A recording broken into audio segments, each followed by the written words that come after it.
Hi petrolheads, I hope you are doing great. A quick video today. What do you mean by that? Because I have a small issue, but it's connected with the previous video that I recorded some time ago. Do you remember the video about noises coming from the belt area, let's say? If you haven't, here is the link so you can watch it in there. What I did then, let's say that in that video, was I replaced the tensioner and the pulley, right?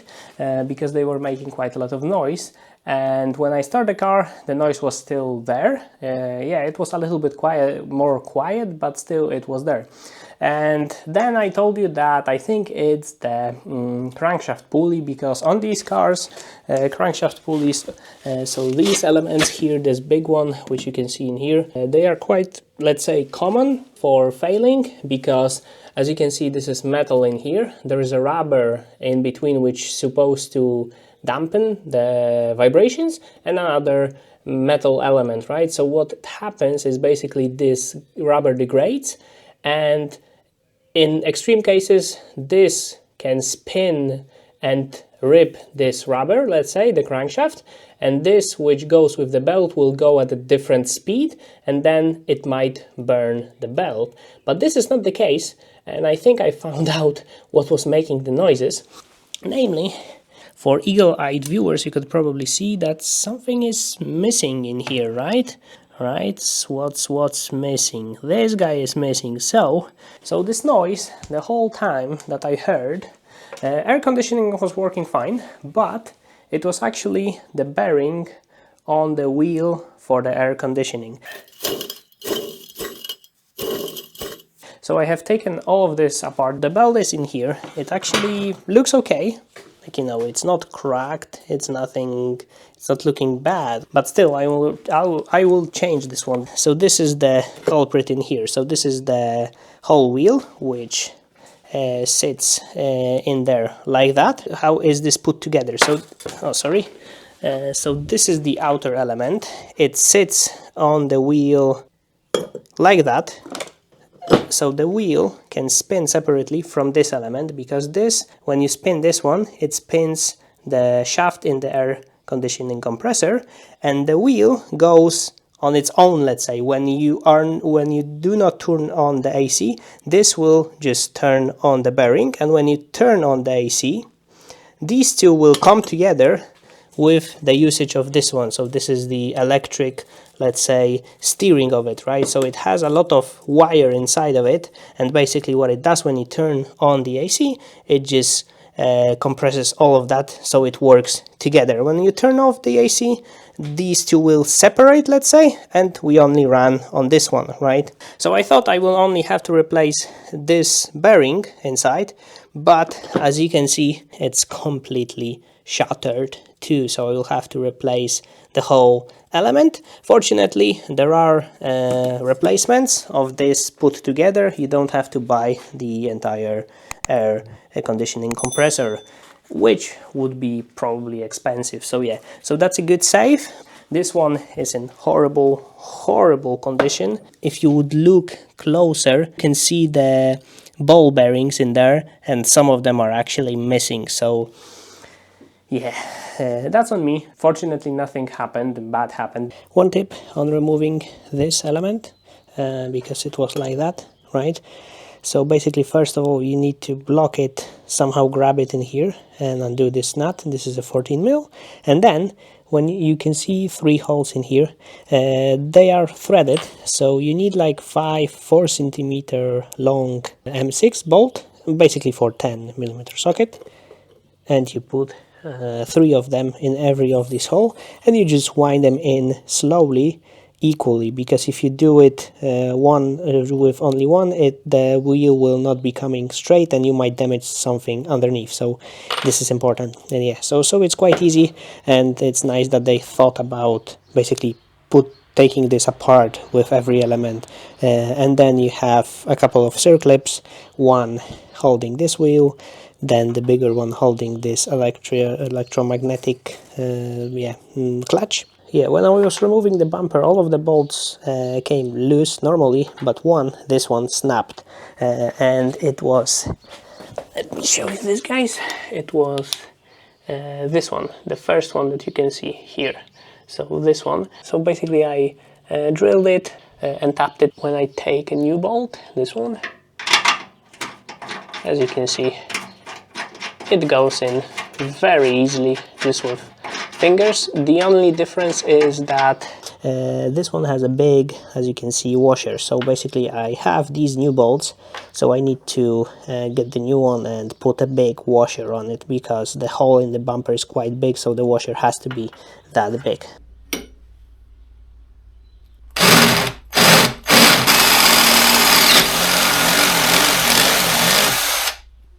It's time for the smug face. And the last thing that I will be doing while at it, as you can see, I removed some of the metal elements. They were corroded, so I cleaned them up, and they are already black because I covered them in RC 900 yesterday, and today I will paint them.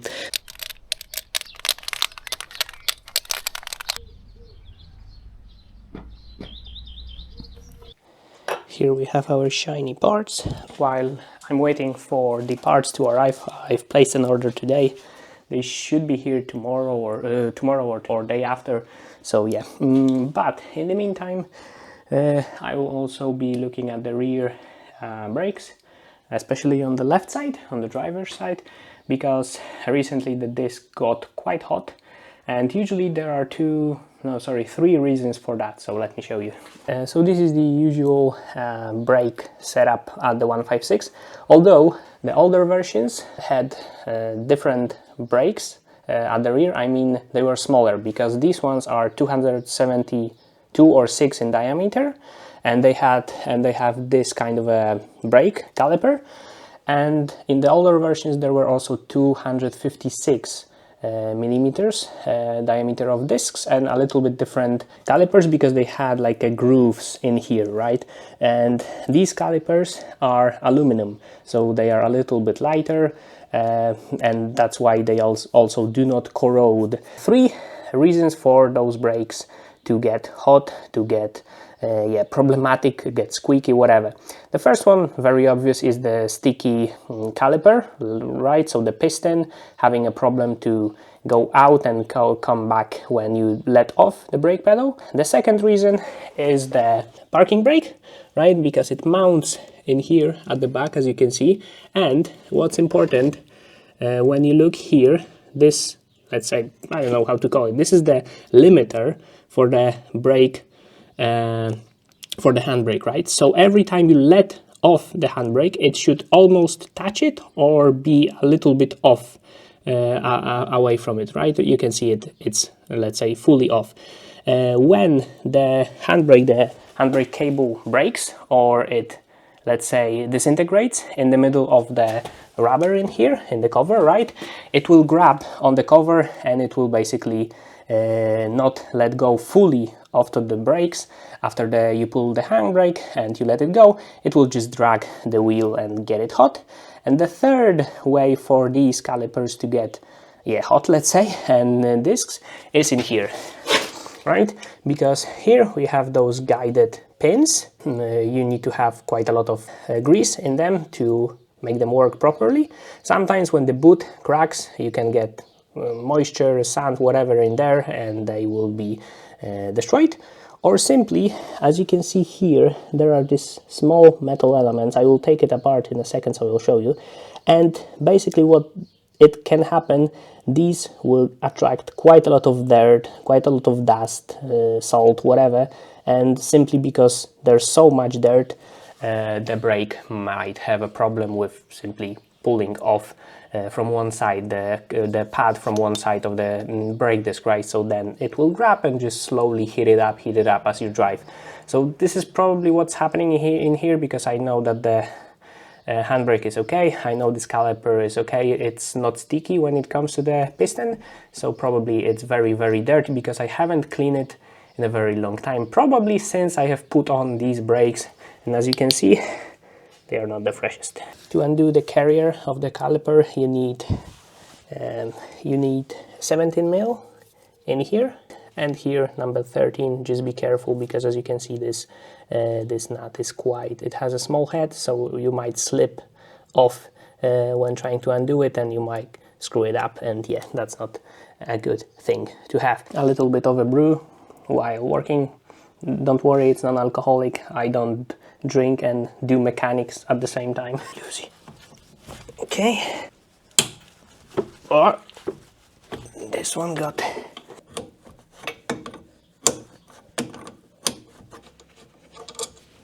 Okay. Yeah. Let's put it aside like that. So basically what you want to do is just grab them, and they should, like, you know, when you push them in or pull them out, then they should come back a little bit, you know, they should be working quite without any problems. And this one is a little bit worse. It's not that good, I think, but I will take it out and clean it. And let's remove the pads. It doesn't really want to cooperate and let go and go off, like, you know, from here. Rear one out. You can see that it's leveled, it's not, like, you know, uneven, it wears nicely.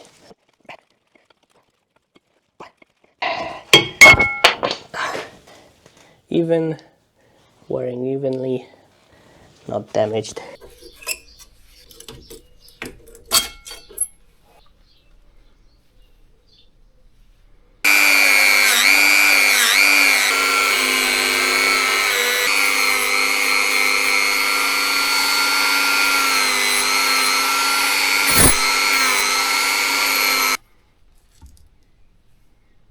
Much better.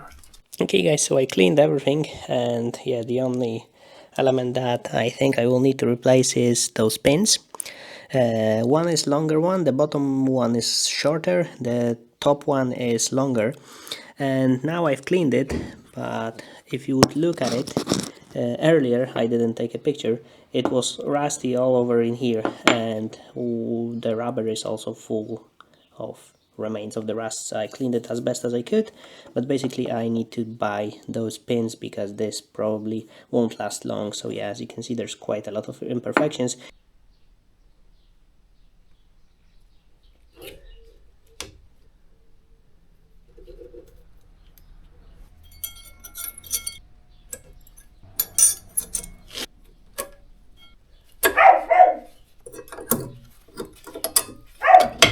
Remember how it was before? That I had problems with getting it out? Now, nothing difficult. Yeah. But yeah, make them better.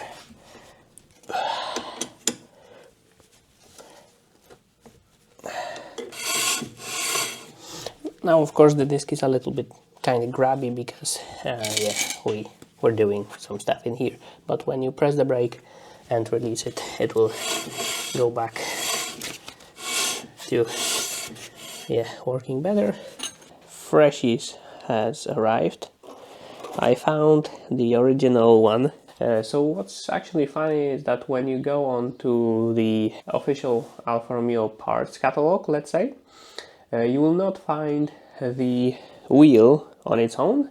You will only find the whole entire air compressor, right? But when you go into some kind of a Fiat, I don't know, Chroma or Multipla, you can find the air compressor and the wheel separately, right, with its own number. And this is exactly what I did, because they are exactly the same for Fiat, for Alfa Romeo 147, 156, GT 166, and I think it's exactly the same for diesel and petrol engines, but the only difference is that the air compressor is mounted a little bit differently, but the whole wheel, so this element is exactly the same. We have the top element, right, which goes like that. This is the wheel on its own. Inside we have a bearing which spins very nicely, and this is the electromagnetic, let's say, steering of the air compressor, right? So just for comparison with the old one, yeah, when you look, I don't know how to call it, the barrel on which it sits, you can see there are grooves in here. So this is for the big circlip, and there is another groove in here, right? In here. So it's for the smaller circlip. So this is where we need to place them, let's say. Up, like that.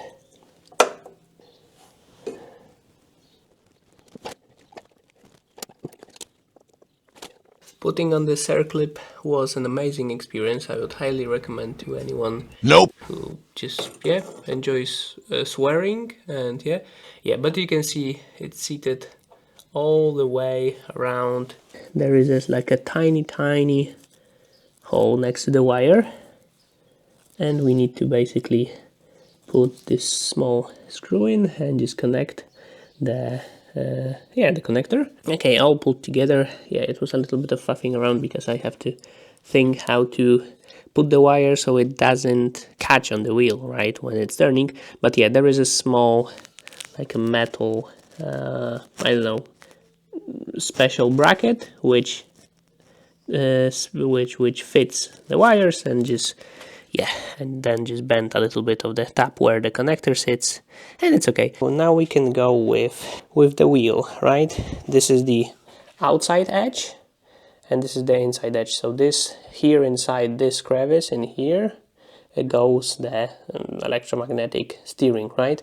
So this can go on another circlip, which will be definitely fun, and let's do that.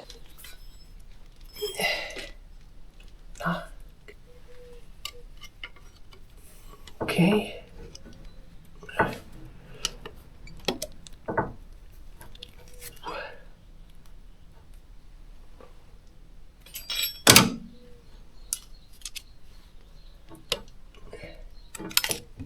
Okay. Don't tell me it was that simple, because I won't believe. Yeah, you can see the circlip. Yeah, and now the last part, which is this element, and this one is important. At the back you can see it has like a small notch, and when you look at the shaft from the air conditioning, it also has a notch here at the top, this one. So basically you need to align them and just push it on. I see a little bit.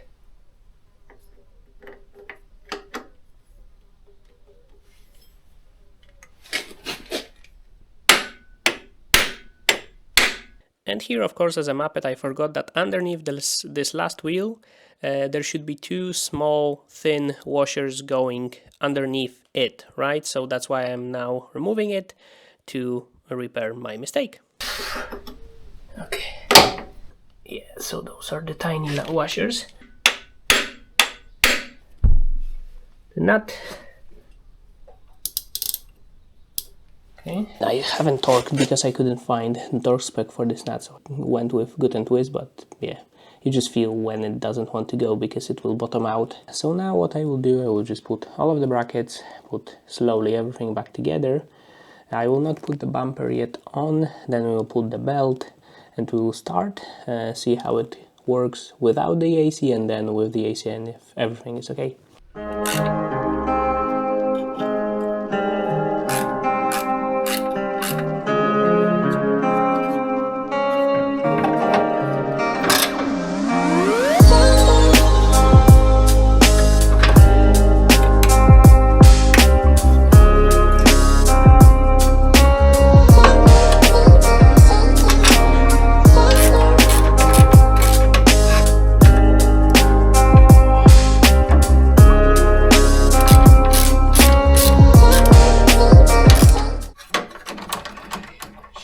Get out of here. Get out of here, man. Shit, I'm saying.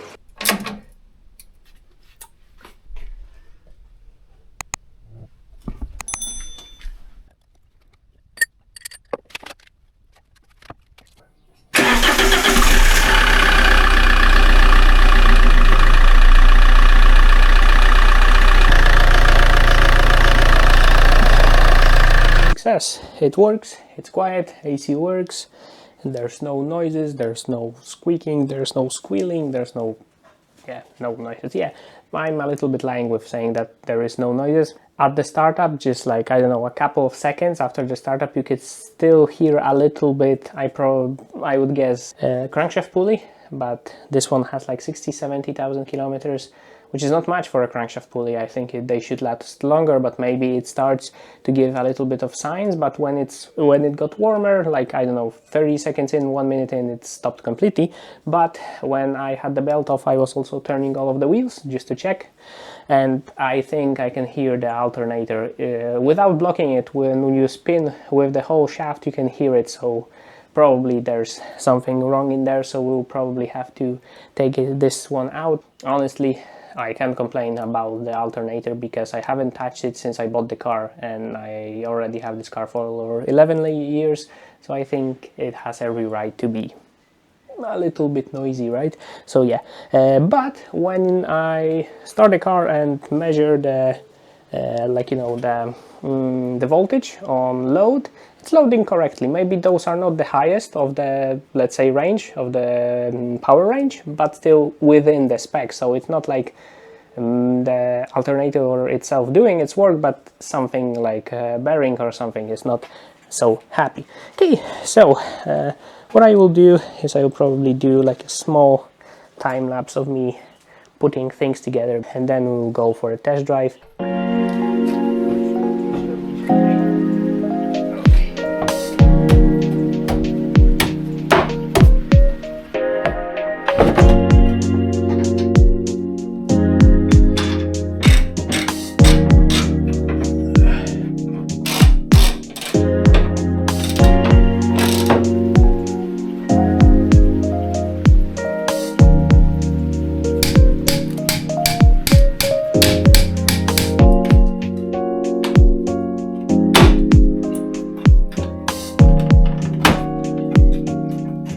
Okay guys, so the car is working well. We still have the check engine light that we got when, yeah, the issue appeared, let's say. I will just wait for some time. Probably it will disappear on its own. If not, I will just use the multi-ECI scan and delete the codes. I've been driving for like 7 kilometers before car was idling for some time. Now, the big test. Remember about the issue that I've mentioned, that when I would be on the gas, when I would be driving normally, and then I would turn on the AC, the car would like stutter. It would like brake for a second and then it would go, like let go, right? So let's check if we have that now. No, I turned on the AC and I couldn't feel any of that. So yeah, that's really good. Let me just pull up somewhere in here. So we have AC on. Let's go outside and check for noises, weird smells, sounds.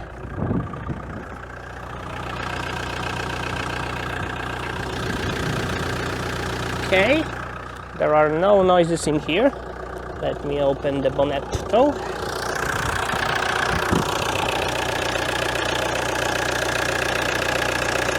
Yeah, I can feel the warmth of the engine, but I can't smell the burning rubber sound that was here before, so it should be all okay.